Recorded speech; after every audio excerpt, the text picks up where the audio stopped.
শাশুড়ি কি সকালবেলা ঘুম থেকে ডেকে উঠে বলে যে এই বউ এখন নাস্তা বানাইতে যাও?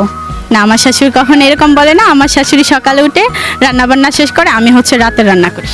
বাহ, ভালোই, তাহলে তো বলা যায় ভালো। হ্যাঁ, আমরা মানায় নিছি দেখি এত সুন্দর। বাট আমার মানে আমার শাশুড়ি কখনো এটা করো না ওইটা করো না এরকম ভাবে বলে না, কারণ আমি হচ্ছে সবসময় চাই যেন ওনারা যেভাবে ভালো বলে বা ভালো থাকে আমি এরকম কিছু চাই। সেই জন্য আমাকে এত ভালোবাসে and এত সাপোর্ট করে। বিশেষ করে আমার হাজবেন্ড আমার পাশে আছে, আবার পুরো দুনিয়া কি করলো এটা আমার দেখার বিষয় না। আপনার একান্ত নিজের বলতে কি আছে? আমার একান্ত নিজের বলতে কি আছে, আমার হাজবেন্ড আর আমার এই যে এখন একটা মেয়ে আছে। কাকে বেশি ভালোবাসেন, হাজবেন্ডকে না বাচ্চাকে? মেয়েদেরকে এই প্রশ্নটা করতে গেলে কিন্তু তাদের খুব কঠিন হয়ে যায়।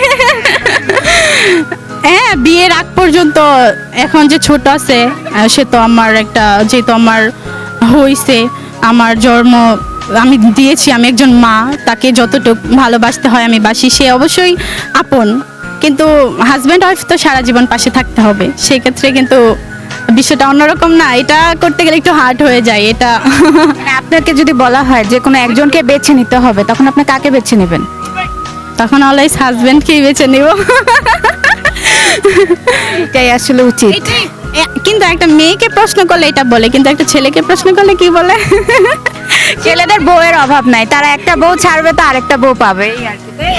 কিন্তু তাদেরকে প্রশ্ন করলে অবশ্যই বলে যে অবশ্যই আমার মা বাবা, কিন্তু একটা মেয়েকে প্রশ্ন করলে এরকম বলে কেন? কিন্তু একটা মেয়েকে লালন পালন করতে কিন্তু তাদের মায়ের মা বাবার অনেক কষ্ট হয়। যেমন ধরেন একটা ছেলে এমন আছে 15-14 বছর হইলেই ইনকাম করতে পারে, কিন্তু একটা মেয়ে তো চাইলেও তার মা বাবাকে দেখতে পারে না, হেল্প করতে পারে না, এবং কি হচ্ছে বিয়ের পরেও না। আমি আমার দিক থেকে আর কি যেরকম জানি, তারপরেও আলহামদুলিল্লাহ সব মিলে মানে ভালোই আছি। আল্লাহর কাছে লাখো কোটি শুকরিয়া।